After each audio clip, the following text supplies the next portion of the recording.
पर लोग तो बड़े अद्भुत। एक आदमी का नाम ही था दानचंद। दानचंद लोगों ने व्यंग में नाम रख दिया, कभी दान न करे। दिया ही नहीं उसने, जीवन भर दान नहीं दिया। वहां से गंगा जी 12 किलोमीटर दूर थी, कभी गंगा जी नहाने नहीं गया, दान देना पड़ेगा। था खूब, देने के दिन तो थे, देने का दिल नहीं था। कुछ लोग होते हैं जिनके पास देने का दिन होता है पर देने के दिल नहीं होता, जिन विचारों के दिल होता है उनके देने के दिन नहीं होते। उसके पास खूब पर दान ना कर। पत्नी ने कहा कुछ क्या करो, क्या करना, सब ठीक है, बढ़िया है।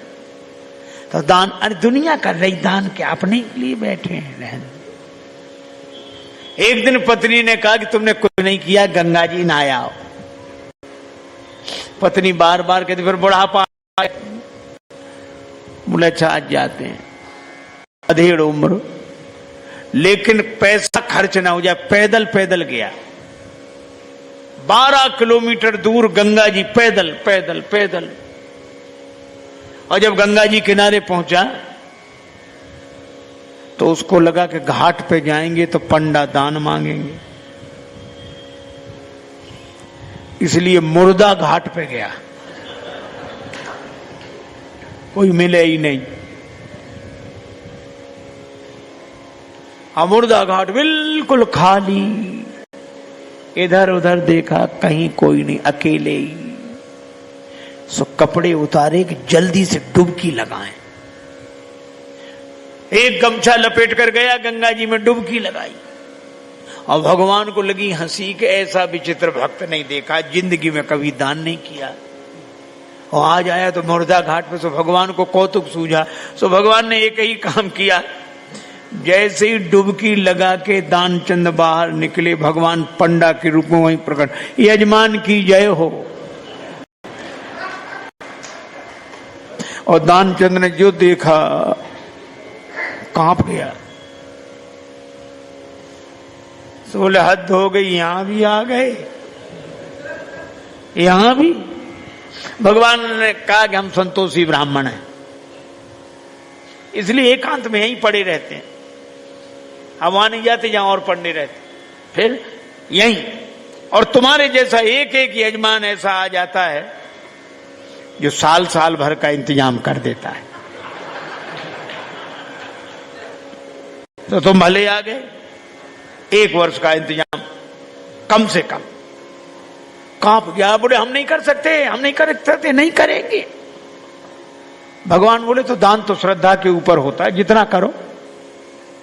6 महीने नहीं, नहीं महीने नहीं, हम 1 दिन का भी नहीं कर सकते।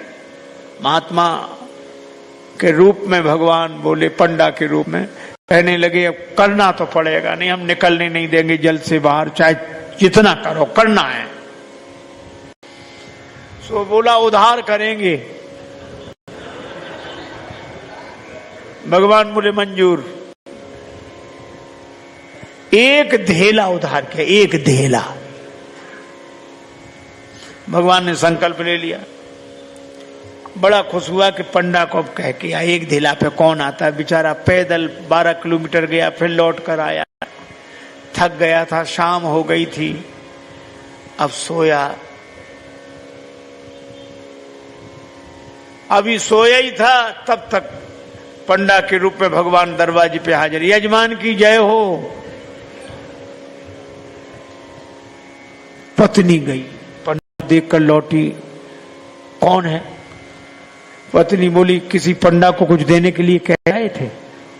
हाँ तो बोले आ गया, वो तो वहीं है, बाहर है।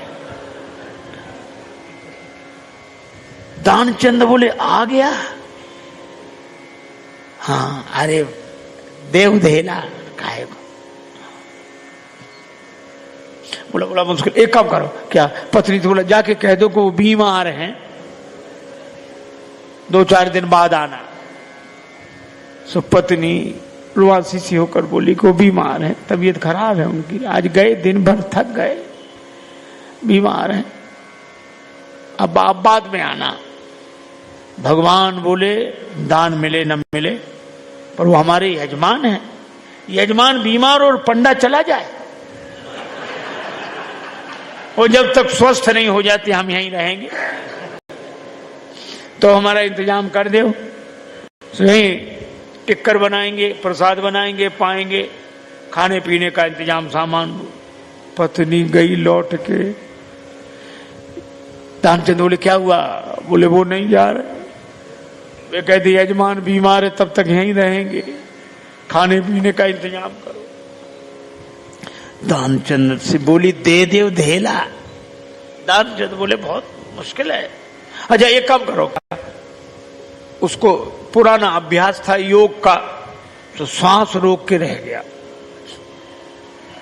पत्नी से बोला कह दो मर गए।